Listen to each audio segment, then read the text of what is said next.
Button. We're live. Hey, everybody. It's us, Irrational Passions podcast. It's happening. No bonus content this week, but I'm still excited to be here. I'm excited to talk about some video games. Scott, Tony, do you guys play video games this week? You can just tell me Yes. now. Ooh, that's exciting. Scott, did In you? a minute, it's just going to be upsetting. Okay. Finally, I have something to look forward to. All right, let's get started.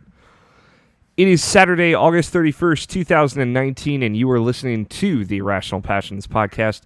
I am Alex O'Neill. I am your host on this podcast adventure that we are about to embark on. And joining me this week, we have Mr. Scott Guthier.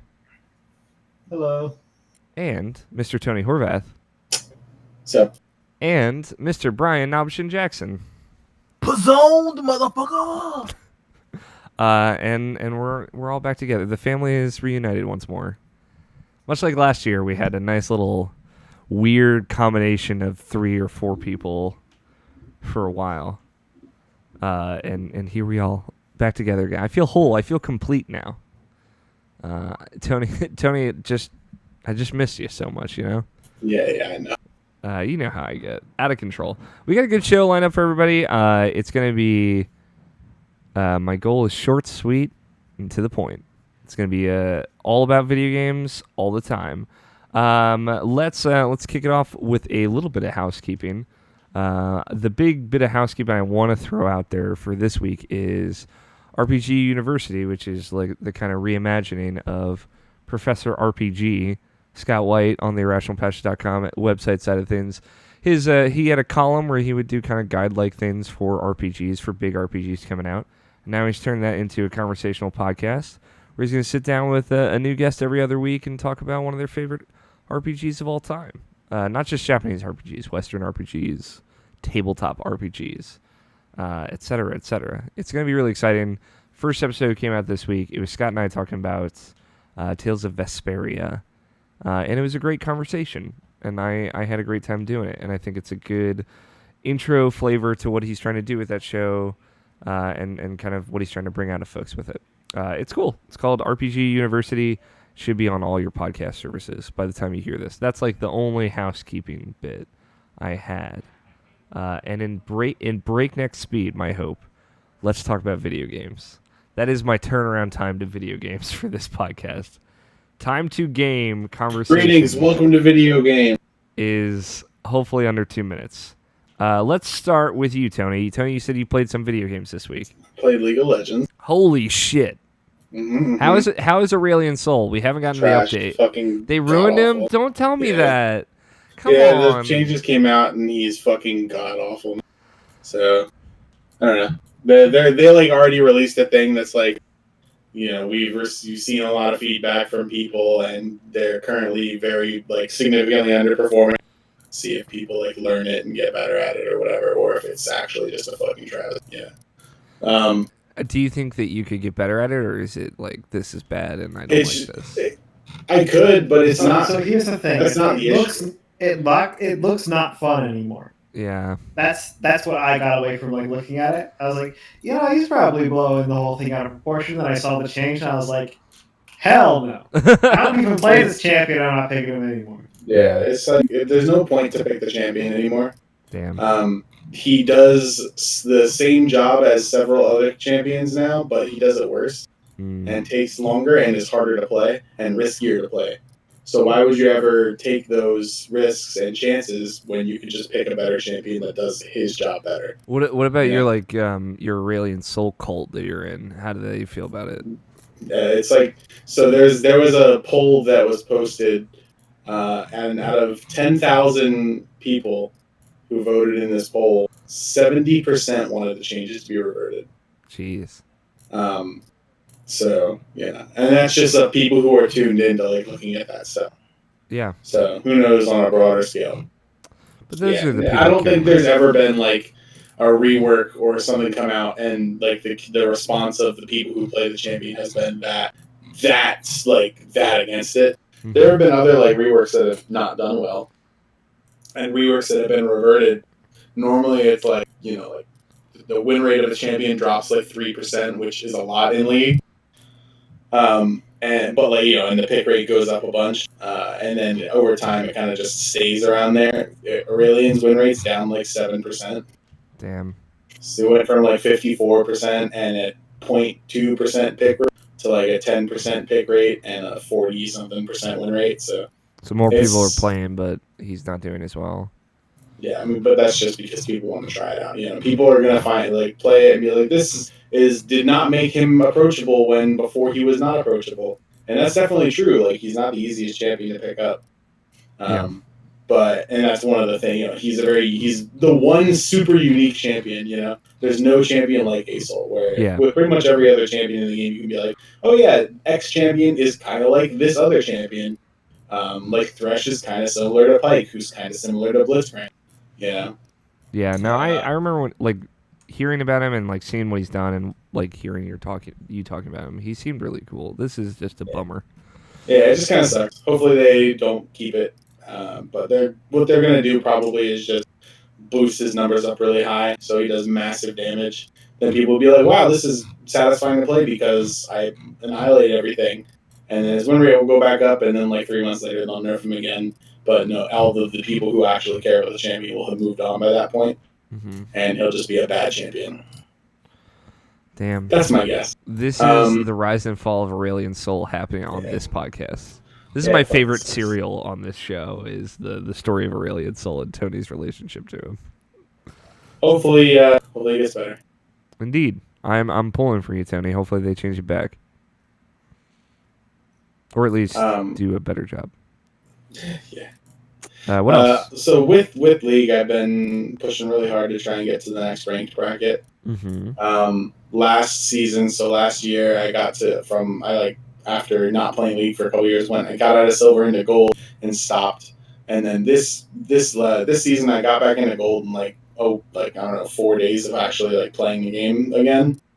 Of actually playing ranked for the first 7 months of this year. I didn't play ranked at all. And I got right back into gold, and I was like, fuck it, maybe let's see if I can get to plat. So I started playing ranked a lot during my days off and after work this week, trying to get from gold 4 to plat 4. And I'm almost there. I'm in promos to get to gold 1. So dang. So gold 1 is the top gold rank, and then you go to the bottom rank of plat. Yeah, so there are 4 divisions in each one. You have to, every time you win a game, you gain points, and if you lose a number of points, and how much you gain depends on your hidden matchmaking rating. And if yours is higher compared to everybody else, you'll gain more points for a win and lose less on a loss. And that kind of chalks in anywhere from 20 to 24 on a win and 10 to 15 on a loss. If you're really ahead of the curve. So you try and get to 100, and then once you get to 100, you qualify for a promotional series where for smaller divisions, you have to win a best 2 out of 3 to advance. And if you're trying to go, say, from silver 1 to gold 4, you have to win a best 3 out of 5. So I'm 100 points and 2 promotional series away from meeting the goal. Okay. So, yeah, but then the problem is they changed all the champions. So yeah, I've been playing other shit and trying to do well. But, so other than that, I picked up WoW Classic. Oh, shit. I played an hour. Okay. I've been trying to play League. I specifically said, because every single person is playing in our group. And I didn't expect even Scott to play. Scott, you are also playing, I assume, then? Well, yeah, it's because every single person. Okay, I got it. All right. Yeah, but it's also a good chunk of Will's friends that are playing, and it's a good chunk of the crew that I played. Yeah, all our old when RPG Vanilla friends. was out in the first place. Oh, cool. So that's actually really rad. Essentially, we're all in it. Yeah, so I was fine. And I specifically said, I'm going to try and hit my other goal first. And I'm definitely going to be behind the curve and just doing just playing when I have time because, it's pretty common knowledge that I have significantly less time to play video games than pretty much everybody else in our friend group. So, I'm just kind of picked it up and I've been kind of chunking away at it slowly. I've played maybe I don't know, probably 2 hours now at this point. Cool. I was like trying to figure out what character to play, and I kind of like narrowed it down to if I want to play like a mage or a warlock. And my first character that I made was just like the oldest dude. Like he was just, I was just like, I'm gonna make this like old dude stricken with dementia, who in his fucking crazy, old man mind has somehow discovered how to commune with demons, and so he summons demons to fight. And that was my character. And then Nah, man, it's George from next door. He's back from the dead. then everybody else made warlocks, so I deleted my warlock and I made a druid because it's the worst class, so no one else is gonna play it, and I want to be.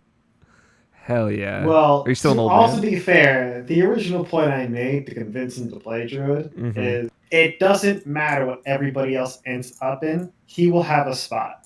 Yeah. I will carry him into that spot. There's always a spot for a druid, Tony.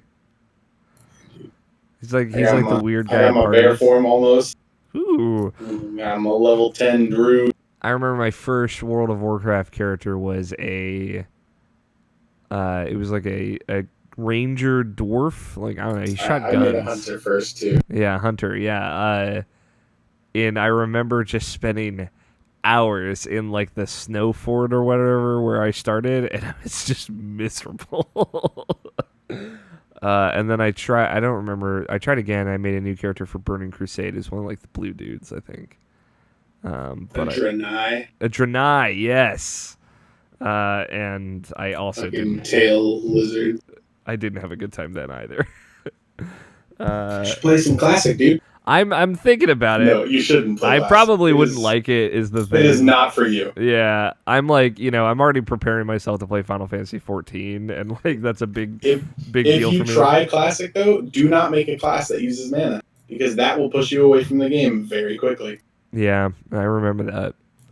Like health and mana management is like the most poorly balanced mechanic of classic WoW, Mhm. and it becomes like at least 30% to 50% of your play pattern is managing your resource That's a lot. and waiting for your resource to come back. And the way that you cast spells while you're fighting things, at least early on, is very specific to allow at least 5 seconds, of time not casting a spell so that your mana starts to regenerate, and then as much time for that to regenerate before the next pull as possible. So like you'll put your damaging spells first and then just auto attack to kill something.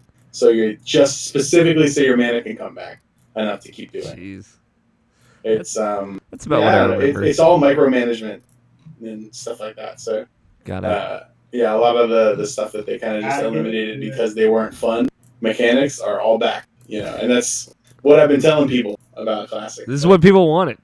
People they thought they wanted this, and that's why like so many people are playing like warriors and rogues classes that don't use a resource that needs to be regenerated, because then you can just ignore one of the biggest shortcomings of classic if you pick one of those classes. So Sorry for the. There was definitely an audio issue going on, and I just checked the chat, and it's now resolved.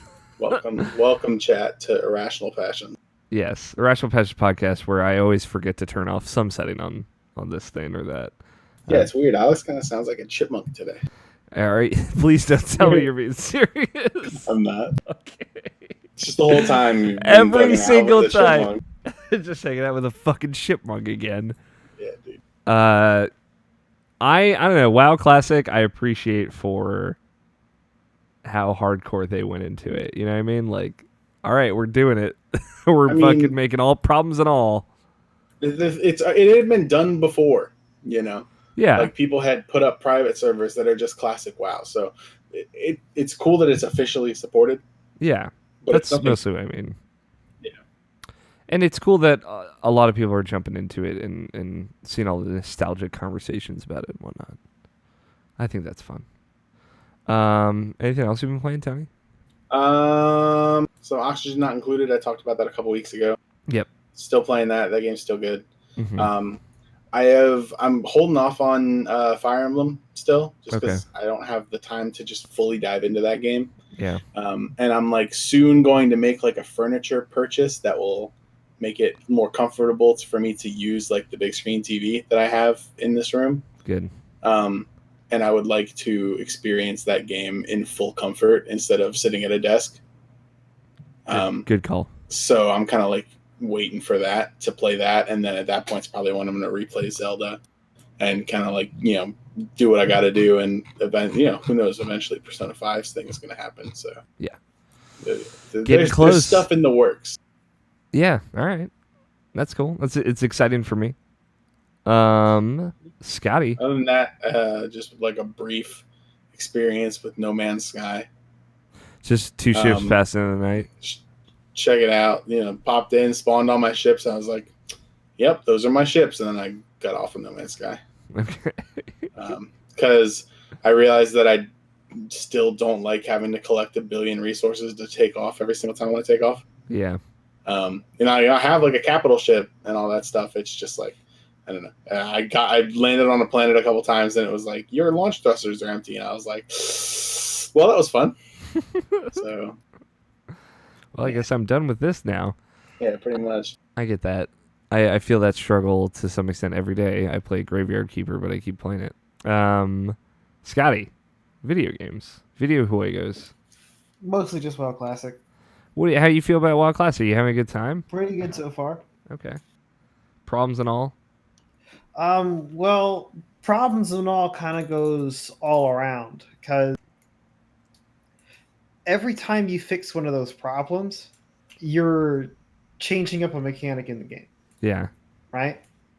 And eventually what ended up happening to retail is most of the challenges, even though some more annoying than I guess you should say fun, are gone. Okay. So they to compensate, they have to make arbitrary challenges. Mm-hmm. They have to essentially build new ones on top of the old ones, and those are arguably much worse. Yikes. Are you So go ahead, you go first.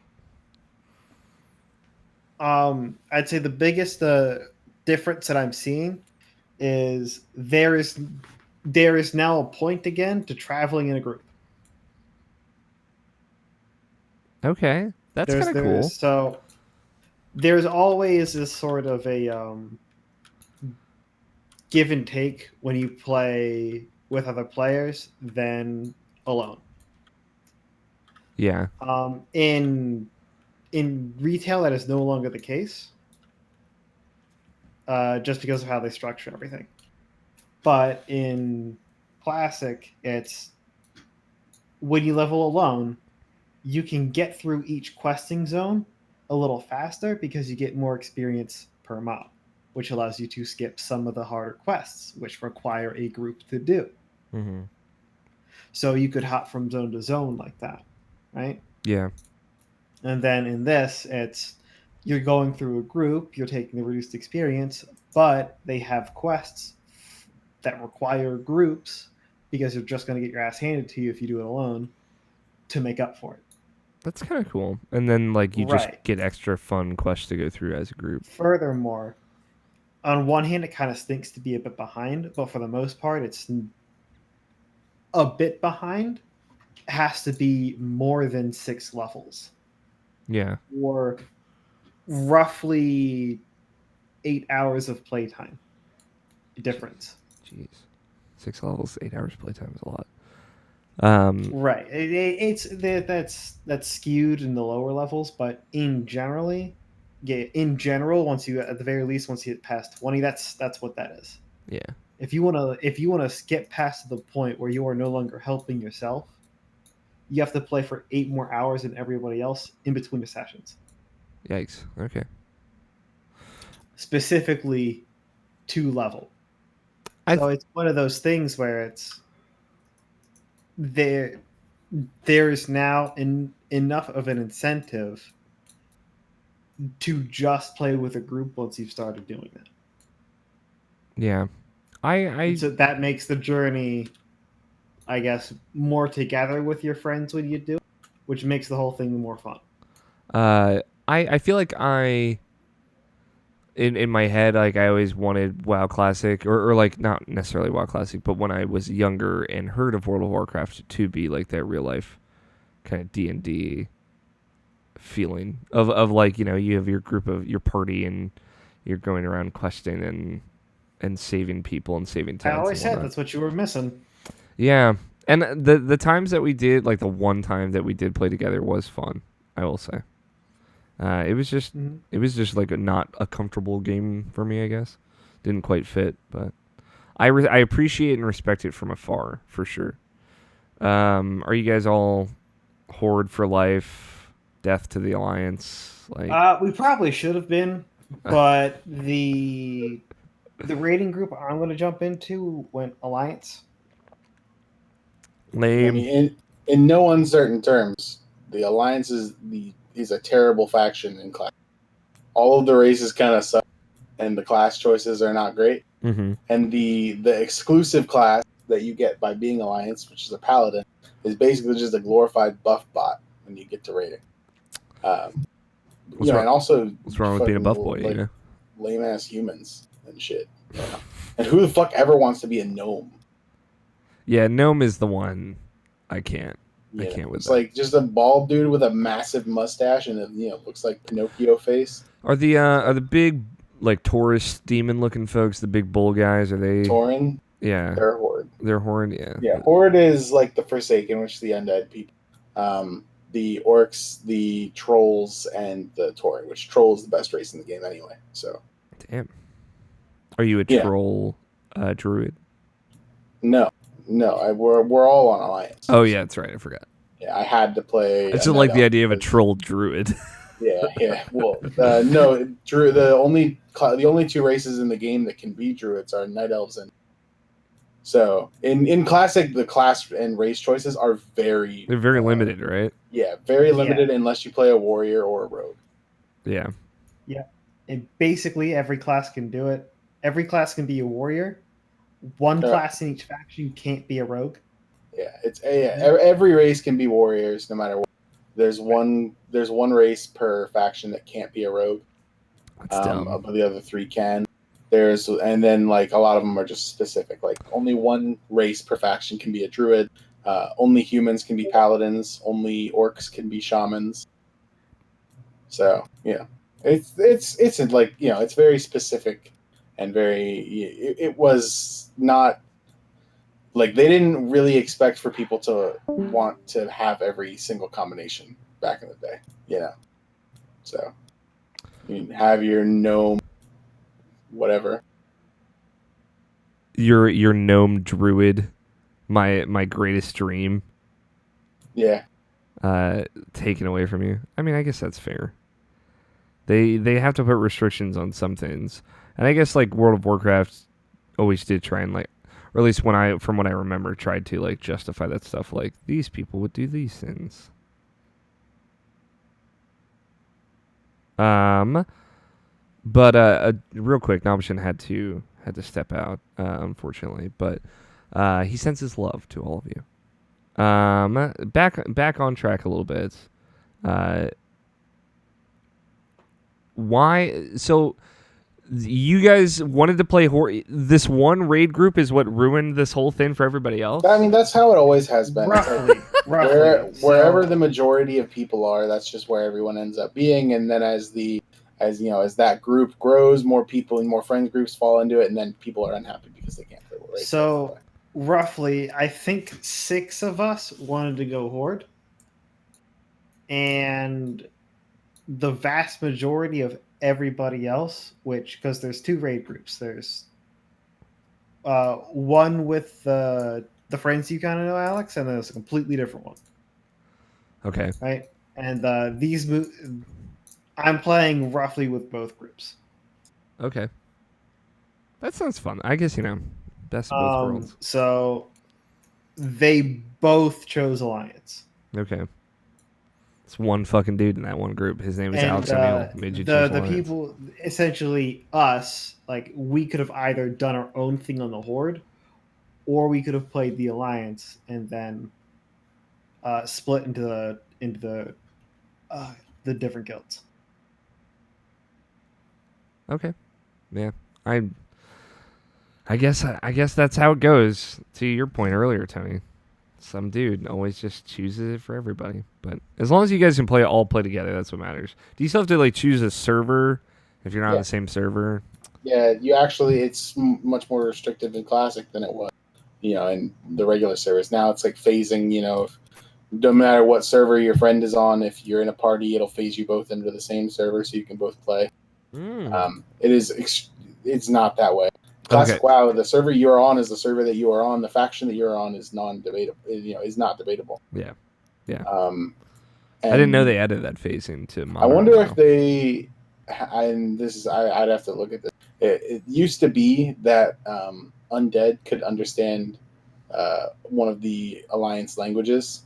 Yeah, I So remember this. I don't know if that's still in the game in Classic, but like undead can speak common, or could at least at first. So you're able to like talk to the other faction. I don't know. Huh. That I feel like I do remember that thing from like that this one race could understand the other side.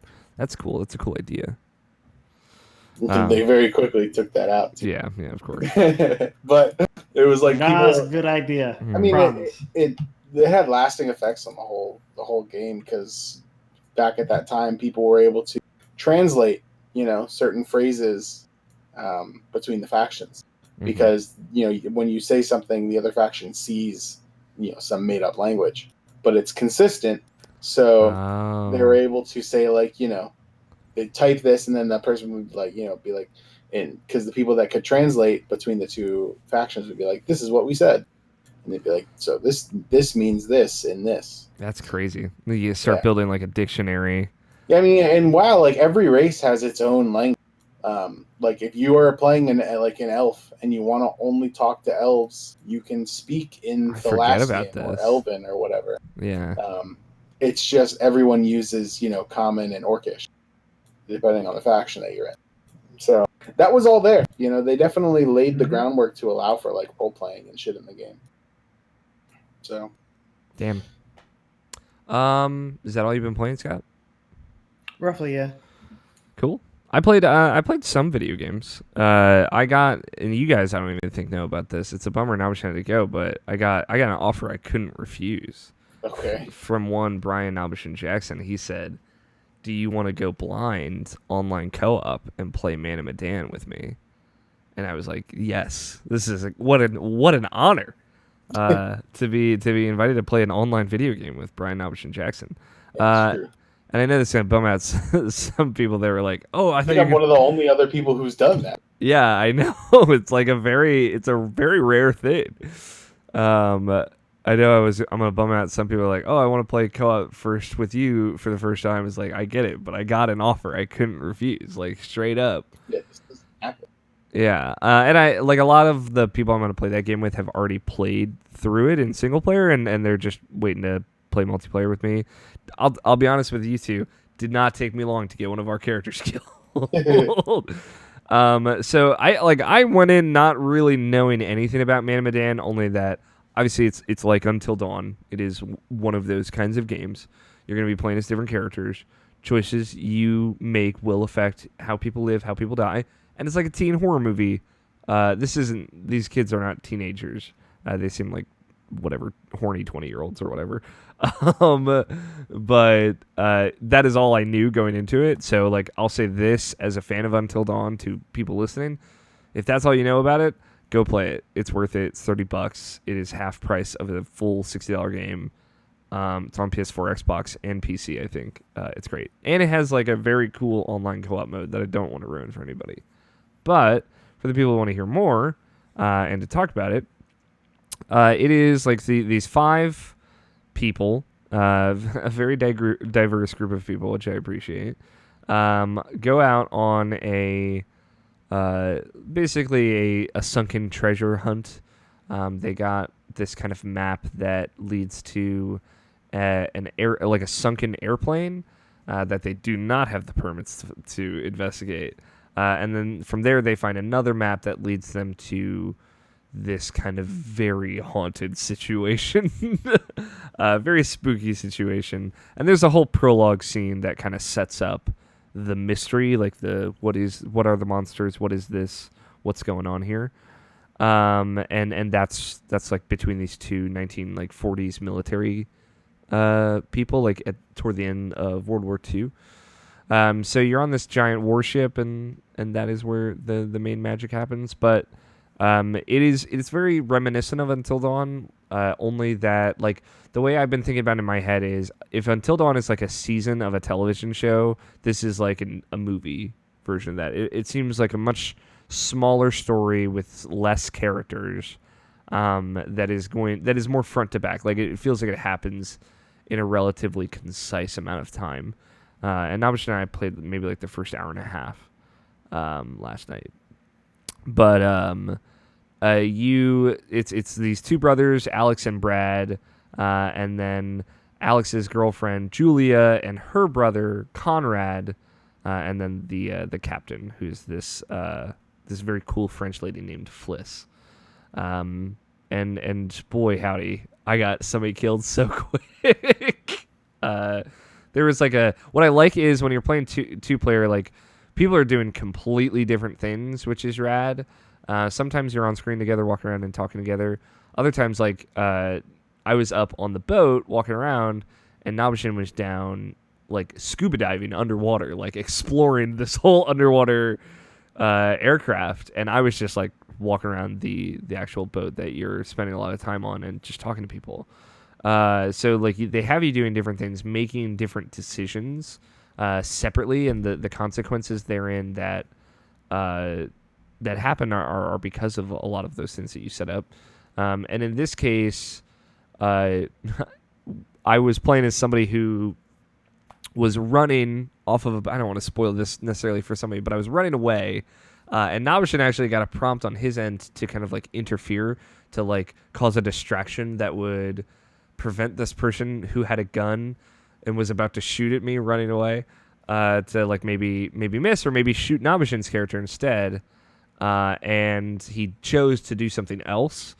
So instead, I had a QuickTime event that popped up because I was getting shot at, and I did not hit it, and I died immediately. So it also seems like maybe a little bit more brutal on how things happen and how quickly characters can die. Yeah, it was cool. I was glad to have gotten invited to play with Nabishin, and I want to play it more co-op, but I also want to kind of redo that specific instance, and maybe like try and not get somebody killed. But I don't know, Man of Medan is great. I'd obviously be curious to see you two play it, just because I had so much fun watching you guys play it Until Dawn. But it's another one of those games, right? I don't think you two would like it any more or less. It seems like it's going to be very fun to watch people play, though. And it looks great. Much like Until Dawn. Like, even better, I would say, because Until Dawn came out in 2016, I think. This definitely looks a little bit better. That's really it about Man of Medan, though. I also played some more Dark Souls 2 with Justin. Still trucking through that. Still having a great time. Still just really enjoying the kind of change of pace with Dark Souls 2.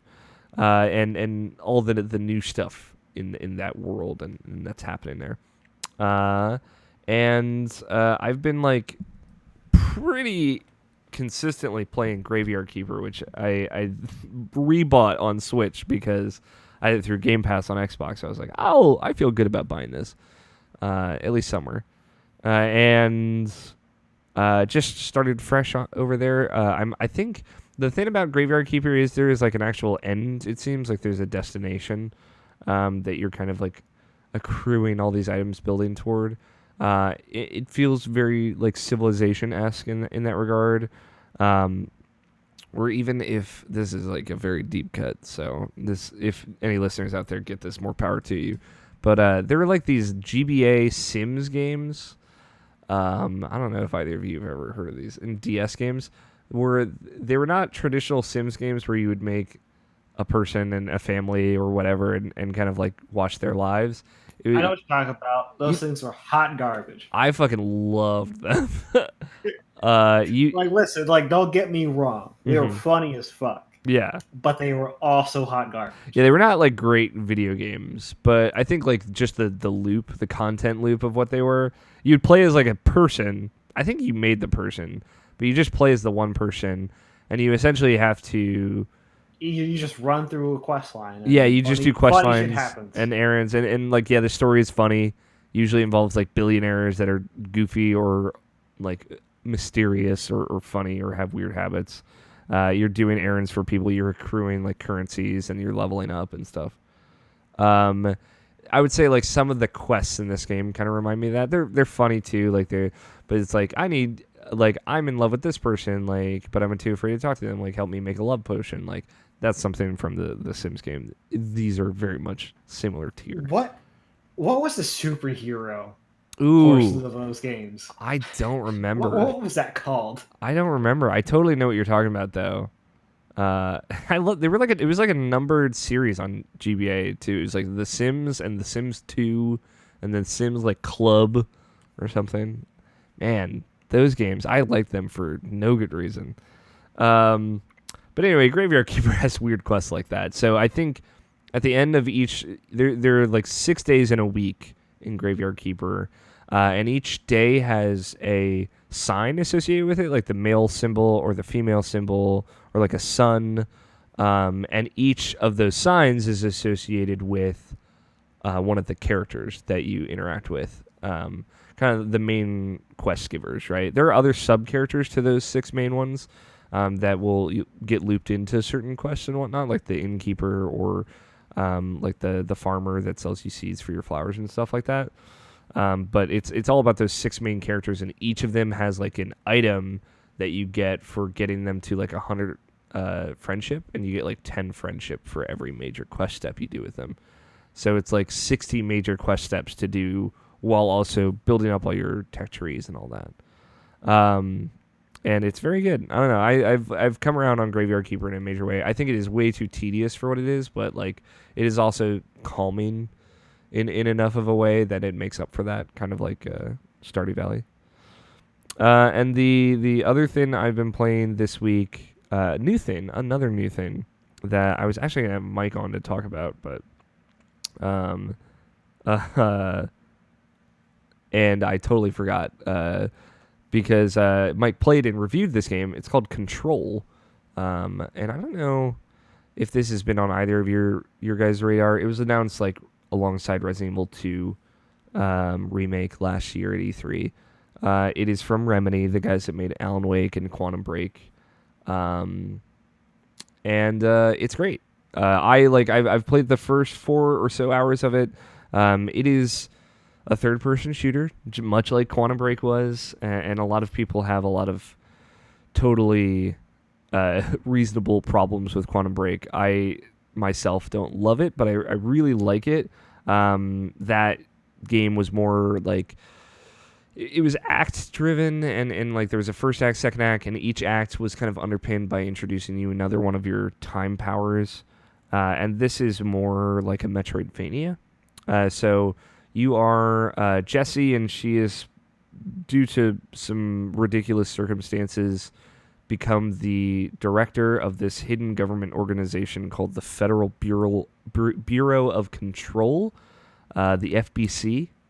And the Federal Bureau of Control is like they study supernatural occurrings, right? So it is very much all the weird shit that we supposedly don't hear about is hidden away in this very hidden like location that they're stationed in somewhere in New York City called or maybe it was Virginia, but either way, called the Oldest House, and it is just like this ever-changing, ever-shifting, enormous underground complex that connects to other places, like other real-life places, and kind of lets out there.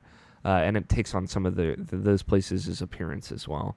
So you're going through these different sections of the Oldest House, and what was cool for me is, like, when you hear a game called Metroidvania, I think it gets thrown around a lot nowadays, and it's not always like an appropriate comparison. But this one very much like you go down an elevator to a new area, and there's like a whole new map that you're pulling up, and it feels like changing sections of Super Metroid or something like that. And you are gaining abilities as you progress, and they're not necessarily tied to progression, although I think some of them are going to be, just having played it earlier this year at PAX and knowing some of the other powers you get. But it's a lot more about kind of encountering enemies, dealing with enemies, and doing these kind of puzzly actions throughout the world and using your powers to do that. But so far, like very early on, it feels, and I know the game can be 20 to 30 hours depending on how you play it. It feels really cool. It feels very open-ended. It feels like I just want to explore this place for a long time. And it has like such a style about it. Like talking about games with style, there's like a lot of camera pan shots. There's a lot of zooming in down a hallway, like very horror movie or what's David Lynch kind of style cinematography. Reminds me a lot of Twin Peaks in some of its regards. Mike played and reviewed it, and you can watch his video review on irrationalpatch.com. I feel like I might have talked about it last week. I don't know if we could at that point, but he had like, you know, he spent a lot more time with it than I did, but he loved it. So I think if you are willing to kind of buy into how weird Control is, and you're down with some of like the kind of awkward acting between people, like sometimes intentionally, sometimes not, that is like very David Lynch-esque and very reminiscent of that. I think you'll have a great time with it. I definitely am.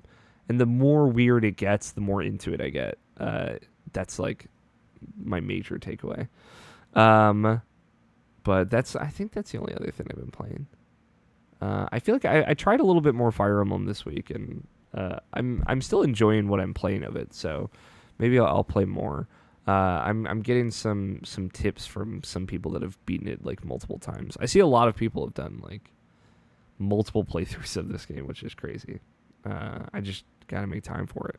I feel you, Tony. It's just that's a meaty game. It's hard to know how much time you're gonna need for it. Yeah. But I think that's it. I think that's it for video games.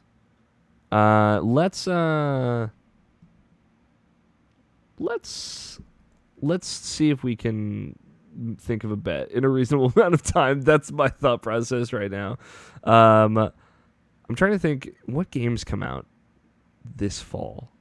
What games come out next week? Madden already came out. Madden came out the first week of August. Shit. How crazy is that? I know, like next week, if you have the Game Pass Ultimate, you get Gears of War early. I think you get it Tuesday, like either Tuesday or Friday. And there might be one other major thing. Are you guys excited for anything else coming out this year? I don't know if there's anything on either of you. Zelda, I mean, or not, or no. You didn't like list a whole lot of You didn't list a whole lot of games that are coming out. Link's Awakening. Is there the remake of Link's Awakening? Is there any interest for either of you guys? Not too much. I beat it recently enough. Yeah. Code Vein is one that I don't know if you've looked at that at all, Tony. It's very much like anime Dark Souls is what they look like, and they're saying like we're not like that, but it very much seems like it. And that game's been delayed so much, and it's finally coming out. Tom Clancy's Ghost Recon Breakpoint. I don't know if either of you guys played Wildlands. Me. I know a lot of people. I got a bet. Uh-huh. Are we doing bets right now? No, I'm just these are some games coming out this fall. I was just curious if you guys were excited about them. Either. Breakpoint, no, nothing. Destiny 2 Shadowkeep. No, I don't care. I'll care again when it's Destiny 3. What about the Monster Hunter expansion? That comes out in September. I have a PS4 controller, so hard to play Monster Hunter on a keyboard and still enjoy it. I gotcha. I feel like that's an easy there's an easy solution for that, Tony. You can just go get a controller, some off-brand controller. I could have also went and got a Pro controller for Nintendo Switch this week, but I didn't. I was like staring at it. I was like, do I want to buy this? That can plug into a computer and be used as well. Shenmue 3. Anything, Scott? Ready to go back in? No. It's just one of those odd things that I had for some reason. Yeah, no, I know. But no real interest. The Outer Worlds. Are you guys interested in that? It's the Obsidian. Kind of has like Fallout New Vegas vibes. Not too much. Most of these things are things where I'm going to wait a week or two after it comes out, and maybe I'll get into it. Luigi's Mansion 3, I think. Hell yeah. That's a hell yeah for me as well. Death Stranding comes out this fall, November 8th. It's actually happening. Although I couldn't tell you what that video game is, so I don't know if either of you guys would like it. Yeah, I think that's the whole problem. It's like, what is that thing? Mm-hmm. Doom Eternal. Any excitement? I'd be lukewarm on it. Damn, that's a bummer. I'm really excited for Doom Eternal. Okay, let's see. That's just me curious if you guys have anything to look ahead to. Let's see what comes out next week. Catherine Full Body, Final Fantasy VIII Remastered, the full body edition. Spyro Reignited Trilogy comes out on PC and Switch, and Lost Oasis comes to Windows. I don't know what Lost Oasis is. It sounds very relaxing though. Final Fantasy VIII Remastered. I could probably think of something with that. It's like a futuristic survival thing. Okay. Let's go through the outro, and then Tony, if you've got a bet, I'll trust you with it. I got a bet. It's a pretty good one too. All right. If you like the show and you like to be a part of the show, I did not pull or solicit any questions this week. Just had a long week, and I didn't get around to it. I apologize. Partly why I also forgot that I was gonna have Mike on the show.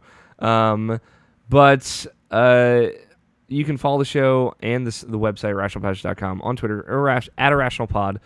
You can email us questions, mailsack at irrationalpassion.com. Leave us a voicemail with questions or comments or whatever you'd like, 445901337, and tweet your questions at irrationalpod, the hashtag IPQ. If you like the show, then rate and review us on iTunes or Stitcher or Spotify or Google Play, wherever you're listening and subscribing. Pocket Casts, maybe it'll be up there someday. I'm not super familiar with what Pocket Cast is, but I think it's a podcast app. Check out our other shows like Input, which is a video game news show, kind of more culture-based. There was definitely some culturally impacting video game news that happened this week, and I know they're going to talk about it on Input at some point, or I have faith that they will. RPG University, like I said, the first episode of that is out now, and you can go listen to it. And Video Game Book Club, they recorded the first episode of the Vanquish playthrough this week, which was fun. And everything else, Irrational Passions, irrationalpassions.com. It's a place to be. It's got a lot of hardworking folks working on it, and myself included, and I would appreciate it if you gave it a look. We've reached the end of the show. Tony, it's time for bets. I got a bet. What you got, Tony? All right. So, WoW Classic released this week on August 26th. Mm-hmm. Currently, the viewer count on Twitch, it's number one at 318,000. Next week, how many viewers will there be at the end of the podcast? Ooh. 18,000, you said? Right into 318,000. Oh, 300. I didn't. It's ahead of the number 2 game by 200,000 viewers. Boy, howdy. Like, for example, World of Warcraft, 320K. Grand Theft Auto 5 is in second place at 122. Overwatch is in third at 117K. And then League of Legends is in fourth place at 97,000. Jesus, man. That is crazy. I saw earlier this week it had over 1 million people were watching WoW Classic. Yeah. That's great, because think about it, like, WoW came out pre-Twitch. This is the first time WoW has been a streamed thing. That's really cool. It's crazy to think. I guess all the big streamer type folks are all playing it just because everyone else is playing it. Everyone's just playing World of Warcraft again. That's pretty neat. It is pretty neat. All right, let's see. I'll say it'll be 111,000 viewers. 111. Next week. So they're going to lose 200,000 viewers in a week. Yeah. I think, if anything, it'll be more than that. I think WoW Classic is a phase. I'm laying my stake in the ground here. Or at the very least, like, people will go back to whatever they were streaming beforehand. A lot of folks will. What do you think, Tony? I think, so I think it'll probably be about 200,000. Okay. I think that a lot of the bubble that's happening right now is because people are currently going through Molten Core for the first time in Classic WoW. Mm-hmm. But I don't think that it's going to lose that. But we'll see. Scott. Yeah, by this time next week, 290,000. 290. Even less. Holding so, maintain? yeah, there's 290,000, so that's like 20,000 viewers fewer. Oh, 20,000 fewer. Got it. 20,000 fewer. So right now, you're in a middling point between 60 rushing and world first rating. Mm-hmm. Oh, yeah. So world first rating isn't going to happen now, but most of the popular streamers, next week is their first rating. Yeah, you're right, Scott. So, and once that starts to happen, they have to wait for the next raid, so PvP is going to start. Yeah. These are all good points. So it's people are going to drop off. But people are going to keep watching. But like the phase of the game is going to change week to week, which is going to keep people playing, which is going to keep people watching. Okay. I like this. This is good bet theory right now. So like Tony might be a bit closer, but I'm hedging on that it's not going to drop off that hard. It's like 2.98 million next week or something. I think most people curious about the game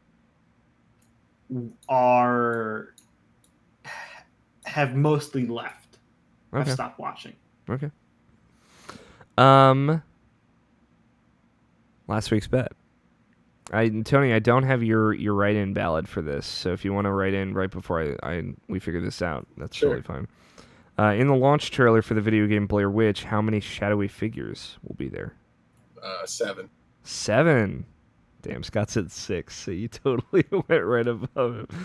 I've not watched this trailer yet, and we're going to watch it together. It's okay. You know what happened last time, Tony? Hmm? I put down a number before I knew what the bet was, and I got it on the money. That's true. because at the end of the day, what is real life? I've heard surprisingly, I'm watching this trailer just for listeners' reference. I've heard surprisingly good things about this game. I think it's got like a 75 on Metacritic, which is not amazing, but I was expecting it to be very bad. Because it kind of like, they announced it at E3, and it's like, it's coming out at the end of August. Same day as Man of Medan. Certainly seems like it could go Man of Medan. very bad. Man of Medan! I wonder who Medan is. Who's He's the a man? man of something. Yeah. Who's the man of Medan? If Medan is the man of something and someone's the man of him, who's the man of Medan? I see 2 shadowy figures. 3, okay. How shadowy are they? Are they performing any sick jumps? No sick jumps, thank goodness. The first one was definitely very shadowy. Ooh, there's a 4th shadowy figure. Okay, that's 4 shadowy figures. Unless there's a surprise at the end. The first one was very shadowy. The second one was like what I expect for a shadowy, like clearly somebody cloaked in shadow. The third one was like a spooky, shadowy figure, like comes up. And then the fourth one, maybe my favorite, is like a figure appearing on screen and then cut to black. Like you're looking at a house and somebody, like a figure walks up to it, and then it cuts away. That's my favorite horror movie trope. I had 4. That's right, baby. Right on the money. Scott said 6. Nabshin said 1. Tony, you had 7. Which I feel like is a good spread. We were all in the ballpark. Team About to Bust a Bet now has 26 points. Team Doubling Down, 22 points. I'm excited. We're getting into the holiday season. We got a lot of big games coming out, which means there are going to be some dumb bets we're going to be able to think about. And also, we got the Game Awards coming up, so we'll be able to make some bets for that, I'm sure. That's the show. It's a very chill show. Short, sweet, to the point. I promised. I delivered. I'm sorry we lost to Brian Nabshin Jackson along the way. He said he played a little bit of Astral Chain. And that's it. And obviously Man of Medan with me. But we had some fun. We had a lot of fun playing Man of Medan. Man of Medan. That's gonna do it for us. Thank you to Danny Wiesner for our opening music of 2-Player Co-op and our closing music of The World is Saved. Thank you, Tony and Scott, for sticking with me. I love you, boys. Thank you, Nabshin, wherever you are. Big hugs all the way around. I've been your host, Alex O'Neill. Play your games. Stay rational. We will talk to you all next week.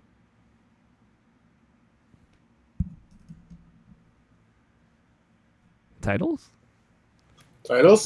There are no titles. Read them. There were no titles written down. Yeah. Scott, read the titles quickly. Scott, I got nothing for you. No, he read them. Oh, sure, he did read them. He read nothing. I like the Man of Medan. Is fun. It's a fun wordplay. Did you have any ideas, Tony? I just asked Scott what he thought last week. Or the week before that. Oh, fuck. Fuck. I'm not the titles guy. It's true. Without our titles wizard, it's hard. It's hard. Let's say the Man of Medan. If I could say it 5 times fast. Tony, do you want to say the episode number? What is the episode number? It is episode 438.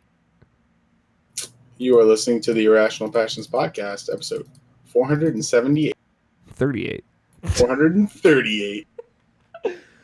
Man of Medan. I could probably cut around that.